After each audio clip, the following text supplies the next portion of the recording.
Hi മക്കളെ, നമസ്കാരം. നമ്മുടെ കേരള പാഠാവലിയിലെ മാണിക്യവീണ എന്ന പാഠഭാഗത്തിൻ്റെ സംഗ്രഹവും അതിലെ പ്രധാനപ്പെട്ട കുറച്ച് ചോദ്യോത്തരങ്ങളും പരിചയപ്പെടുന്ന സെഷനിലേക്കാണ് സ്വാഗതം. പാഠസംഗ്രഹത്തിന് വളരെയധികം പ്രയോറിറ്റി കൊടുക്കുക. മലയാള ഭാഷയെക്കുറിച്ച്, മലയാള ഭാഷയുടെ സൗന്ദര്യത്തെക്കുറിച്ച്, മലയാള ഭാഷയെ താൻ എത്രമാത്രം ആരാധിക്കുന്നുവെന്ന് വെണ്ണിക്കുളം ഗോപാലക്കുറുപ്പ് തൻ്റെ കവിതയിലൂടെ അവതരിപ്പിക്കുന്ന പാഠമാണ് മാണിക്യവീണ. നോക്കുക, തിരുവല്ല വെണ്ണിക്കുളത്ത് ജനിച്ച വെണ്ണിക്കുളം ഗോപാലക്കുറുപ്പ് കവി, വിവർത്തകൻ എന്നീ നിലകളിൽ പ്രസിദ്ധനാണ്. മാണിക്യവീണ, വെള്ളിത്താലം, മാനസപുത്രി, സരോവരം, കദളീവനം, കാമസുരഭി തുടങ്ങിയ കവിതാ സമാഹാരങ്ങളും, കൈരളീകോശം, തിരുക്കുറൽ, ഭാരതിയുടെ കവിതകൾ, തുളസീദാസ രാമായണം തുടങ്ങിയ വിവർത്തനങ്ങളും പ്രസിദ്ധീകരിച്ചിട്ടുണ്ട്. കേരള സാഹിത്യ അക്കാദമി അവാർഡുകൾ ലഭിച്ചിട്ടുണ്ട്. പാഠസംഗ്രഹത്തിലേക്ക് വരാം. ദ്രാവിഡ കുലത്തിൽ അല്ലെങ്കിൽ ദ്രാവിഡ സംസ്കാരത്തിൻ്റെ അതിസുന്ദരിയായി വളർന്ന ഭാഷയെ അവിടത്തേക്ക് വന്ദനം. ദ്രാവിഡ ഭാഷാ കൂട്ടത്തിലാണ് ആര് വരുന്നത്? നമ്മുടെ മലയാള ഭാഷ വരുന്നത്. ദ്രാവിഡ ഭാഷാ ഗണത്തിലാണ് ആര് വരുന്നത്? മലയാള ഭാഷ കടന്നു വരുന്നത്. തമിഴിൻ്റെയും തെലുങ്കിൻ്റെയും ഒക്കെ പിന്മുറക്കാരിയായിട്ട് വരുന്നത്. മനം കവരുന്ന ചന്ദന സൗരഭ്യത്തോടു കൂടിയ മലയാള ഭാഷയെ അവിടത്തേക്ക് വന്ദനം. മലയാള ഭാഷ എന്ത് ചെയ്യുന്നു? വണങ്ങുന്നു. ജീവന് നവോന്മേഷം നൽകുന്ന ദേവഭാഷയായ സംസ്കൃതമാകുന്ന അമൃതം ചേർന്ന അല്ലയോ മലയാള ഭാഷയെ, നിന്റെ മുലപ്പാലിൻ്റെ വീര്യം ഉൾക്കൊള്ളാൻ കഴിഞ്ഞത് എൻ്റെ മുജ്ജന്മ സുഹൃതമായി ഞാൻ കരുതുന്നു. മലയാള ഭാഷയിലേക്ക് ദേവന്മാരുടെ ഭാഷയായ സംസ്കൃതം കൂടി എന്ത് ചെയ്തിട്ടുണ്ട്? കലർന്നിട്ടുണ്ട്. അതുകൊണ്ട് നിൻ്റെ ഭാഗമായിട്ട് നിന്നെ ഉപയോഗിക്കുന്ന സംസാര ഭാഷയെ സ്വീകരിക്കാൻ പറ്റിയ ഒരാളായി ജന്മം കിട്ടിയതിൽ ഞാൻ എന്ത് ചെയ്യുന്നു? വളരെ എൻ്റെ ജന്മസുഹൃതമായിട്ട് കരുതുന്നു. ശൈലിയുടെ ആകർഷണീയത കൊണ്ട് നിന്നെ ജയിക്കാൻ കഴിയുന്ന ലോകസുന്ദരമായ ഒരു ഭാഷ വേറെയില്ല. മലയാള ഭാഷാ ശൈലി അത്രയും ഭംഗിയുള്ള മറ്റൊരു ഭാഷയില്ല എന്ന് വെണ്ണിക്കുളം ഗോപാലക്കുറുപ്പ് പറയുന്നു. ദക്ഷിണ സമുദ്രത്തിലെ ഓളങ്ങൾ നിന്റെ ഗാനങ്ങൾ കേൾക്കുമ്പോൾ താളം പിടിച്ച് നൃത്തം ചവിട്ടുന്നു. മലയാള ഭാഷയിലെ സുന്ദരമായ പദഗാനങ്ങൾ കേൾക്കുന്ന സമയത്ത് നമ്മുടെ തെക്ക് ഭാഗത്തുള്ള കടൽ മുഴുവൻ എന്ത് ചെയ്യുന്നു? താളം ചവിട്ടുകയാണ് ചെയ്യുന്നത്. മാത്രമല്ല, തെങ്ങോലകളും കരിമ്പനയോലകളും അവയുടെ മർമ്മര ശബ്ദങ്ങളാൽ സ്വരവിസ്താരം നടത്തുന്നു. നിന്റെ മലയാള ഭാഷയുടെ സംഗീതം കേൾക്കുന്ന സമയത്ത് ഓലകളൊക്കെ എന്ത് ചെയ്യുന്നു? തെങ്ങോലകളും കരിമ്പനയോലകളും അവരുടെ ഇലകളെ കൊണ്ട് എന്ത് ചെയ്യുന്നു? മർമ്മര ശബ്ദമുണ്ടാക്കി സന്തോഷം പ്രകടിപ്പിക്കുന്നു. കാട്ടുചോലകൾ ആനന്ദരാഗങ്ങൾ മൂളുന്നു. നിന്റെ കർമ്മമണ്ഡലം വിസ്തൃതമല്ലെന്നു. മലയാളം സംസാരിക്കുന്ന മേഖല ഒരു ചെറിയ പ്രദേശമാണെങ്കിലും ഒരു കൈക്കുട വട്ടമാണെന്ന് പറയുമായിരിക്കാം. ആളുകൾ പറയും, ഒരു ചെറിയ ഭൂപ്രദേശത്ത് സംസാരിക്കുന്ന ഭാഷയല്ലേ മലയാളമെന്ന് ആളുകൾക്ക് വിമർശനമുണ്ടായിരിക്കാം. എന്നാലും ആദിശങ്കരൻ്റെ ജന്മദേശ ഭാഷയായ മലയാളമേ, നിന്റെ കീർത്തി എത്താത്തത് എവിടെയാണ്? എന്നാലും ആദിശങ്കരൻ്റെ ജന്മനാട്ടിൽ ജനിച്ച ഭാഷയായ മലയാളമേ, നിന്റെ പ്രശസ്തി എത്താത്ത ഒരു നാടും ലോകത്തിലില്ല. മലയാളം എത്താത്ത ഒരു പ്രദേശവും ഭൂമിയിലില്ല. അന്തരീക്ഷത്തിൽ സുഗന്ധം പരത്തുവാൻ കസ്തൂരി അധികം ആവശ്യമില്ലല്ലോ. കസ്തൂരി ഇത്തിരി മതി. അതുപോലെ ചെറിയ സ്ഥലത്ത് സംസാരിക്കുന്ന മലയാളം മതി. ലോകം മുഴുവൻ ആരറിയപ്പെടുന്നുണ്ട്? മലയാളിയെ അറിയപ്പെടുന്നുണ്ട്.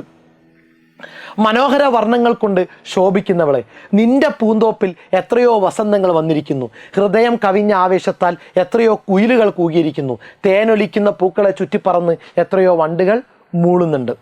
വസന്തകാലത്തിൻ്റെ ഇവിടെ ഉദ്ദേശിച്ചിരിക്കുന്നത് ഹൃദയം കവിഞ്ഞ ആവേശത്തിലെ എത്രയോ കുയിലുകൾ. ഈ മലയാള സാഹിത്യത്തിൽ ഒരുപാട് കവികൾ ജന്മം കൊണ്ടിട്ടുണ്ട് അല്ലേ? എഴുത്തച്ഛൻ, ചെറുശ്ശേരി, കുഞ്ചൻ നമ്പ്യാർ, ഇങ്ങനെ പ്രശസ്തരായ ഒരുപാട് എഴുത്തുകാർ വന്നിട്ടുള്ള ലോകമാണേത്? ഈ മലയാള സാഹിത്യ ലോകം. തേനൊലിക്കുന്ന പൂക്കളെ ചുറ്റിപ്പറന്ന് എത്രയോ വണ്ടുകൾ മൂളുന്നു. ഒരുപാട് സാഹിത്യ രചനകൾ എന്ത് ചെയ്തിട്ടുണ്ട്? ഈ മലയാള ഭാഷയിൽ നടന്നിട്ടുണ്ട്. വസന്തകാലത്തിൻ്റെ ഐശ്വര്യങ്ങളൊക്കെ നിന്നിൽ ആകർഷണീയത വരുത്തിയില്ലേ? ഇങ്ങനെ 1000 തവണ നിന്റെ ഈ ഐശ്വര്യ പെരുമയെ ഞാൻ സ്തുതിക്കട്ടെ. നിന്നെക്കുറിച്ചുള്ള മഹത്തരങ്ങൾ, മലയാള ഭാഷയുടെ ഗുണഗണങ്ങളെ ഒരുപാട് തവണ വാഴ്ത്തിപ്പാടാൻ ഞാൻ എന്ത് ചെയ്യുന്നുണ്ട്? ആഗ്രഹിക്കുന്നുണ്ട്.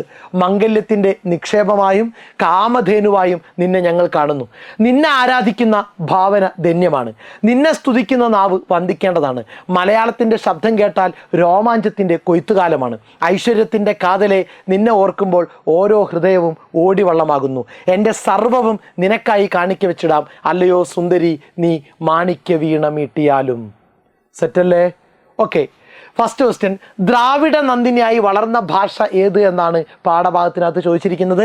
ദ്രാവിഡ നന്ദിനിയായി വളർന്ന ഭാഷ ഏതാണ്? നമ്മുടെ മലയാളത്തിനെയാണ് ദ്രാവിഡത്തിൻ്റെ പ്രിയപ്പെട്ട മകളായി വളർന്ന ഭാഷയായിട്ട് കണക്കാക്കുന്നത്. ദേവഭാഷാമൃതം ചേർന്ന ഭാഷ, ദേവഭാഷ ഏതായിരുന്നു? സംസ്കൃതമായിരുന്നു. അത് കൂടിക്കലർന്ന ഭാഷ എന്ന് പാഠഭാഗത്ത് പരാമർശിച്ചിരിക്കുന്ന ഏത് ഭാഷയാണ്?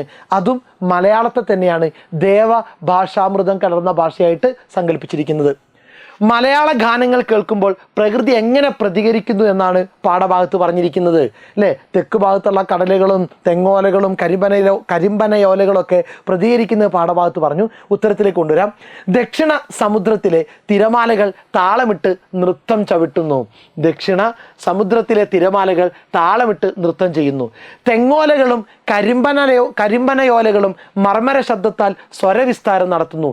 കാട്ടുചോലകൾ ആനന്ദരാഗങ്ങൾ മൂളുന്നു. ദക്ഷിണ സമുദ്രത്തിലെ തിരമാലകൾ താളമിട്ട് നൃത്തം ചെയ്യുന്നു. തെങ്ങോലകളും കരിമ്പനയോലകളും മർമ്മര ശബ്ദത്താൽ സ്വരവിസ്താരം നടത്തുന്നു. കാട്ടുചോലകൾ ആനന്ദരാഗങ്ങൾ മൂളുന്നു.